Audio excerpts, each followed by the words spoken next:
Hello, Merry Everything. Welcome to Vlogmas 2020, Day 10. If you're just tuning in, thanks so much. My name is Kate Madden. I live in Vancouver, British Columbia, an unceded coastal Salish territory, and I'm just participating in Vlogmas as a way to stretch myself creatively, and as well as just to share some things about Christmas and other things along the way here over hopefully 25 uploads in the month of December.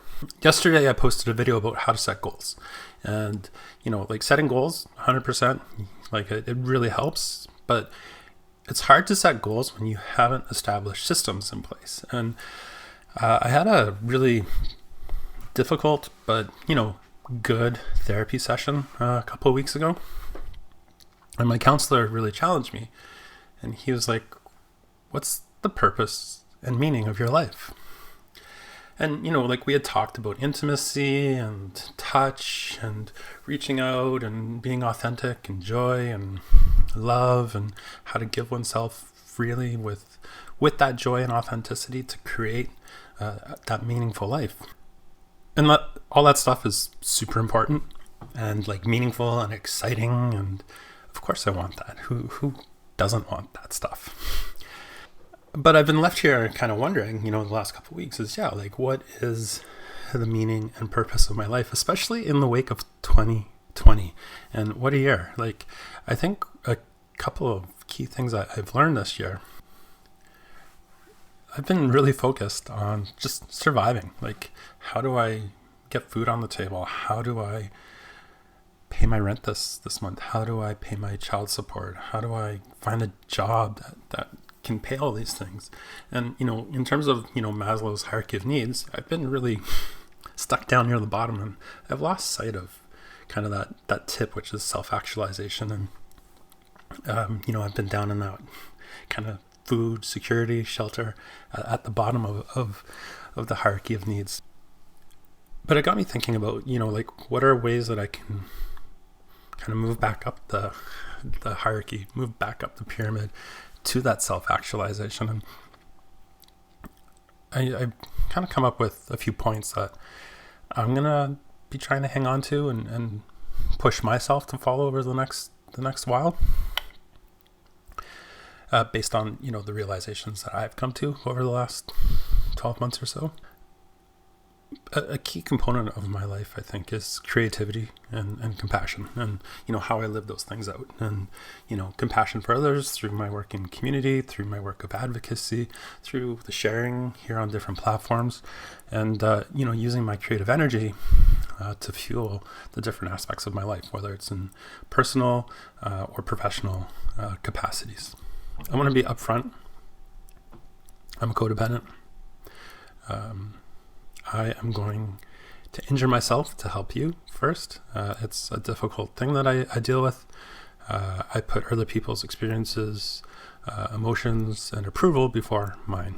And so, that led, combined with a life in the closet, it led to a lot of emotional fragility.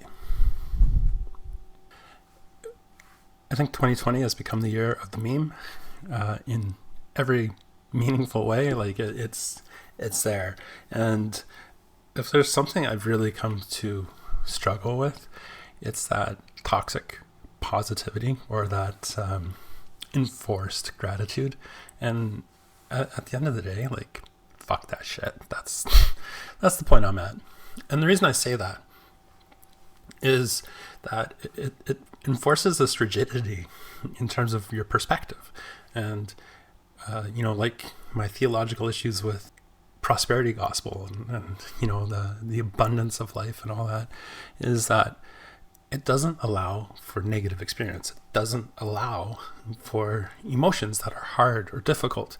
And, we need to know how to process through these times, like 2020, in order to grow from it. And if we're suppressing the emotions, if we're not acknowledging that things are hard right now, eventually that's going to sneak up and it's just going to explode. And, the people who suffer will be you, the people around you, your loved ones, your children, especially if you're dealing with intergenerational trauma. And, your friends. And I speak from experience on a couple of these points. In the wake of the therapy session, it really got me thinking about emotions as observers, and that we're guideposts. And emotions shouldn't just be distant observers in your life. Rather, they should inform you and help you as you move through a difficult experience. And, I think just being able to use that growth to build a meaningful life is something I think I'm going to really try to aspire to as I move forward. I didn't really know what I wanted from life for the longest time. To my point yesterday about setting goals that are meaningful. And if there's one thing I've learned about queer culture since coming out, is that really everything about being queer is being intentional, from the space that we create for each other, the safe space that we create, our clothing, our presentation, our expression, our relationships, our family, chosen family. Like, it is all done with this really profound sense of intention. Like, I've been sitting here asking myself, what do I like? What am I good at? And this is something I love doing.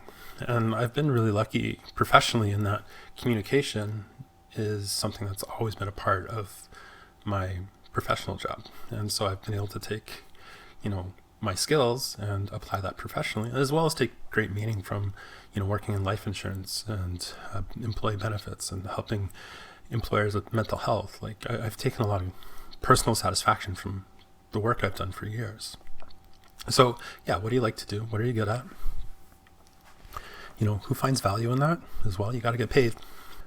And another thing I've really learned to sit with this year,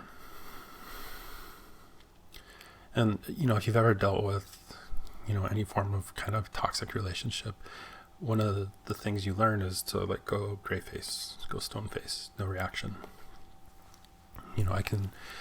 And a script I was given by my therapist was, I was dealing with some stuff, was I can live with your flawed perception of me, or I can accept your flawed perception of me. And as you pursue those things you like, those things you're good at, it might make some people uncomfortable. And you just got to be okay with that. You have to be comfortable with the fact that there are people out there who will dislike you and who do dislike you. And, that's okay.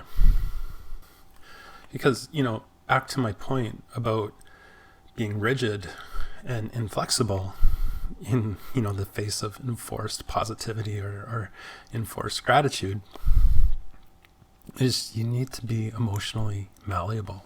I started the year off taking some courses in HR, and we spent a lot of time talking about emotional intelligence.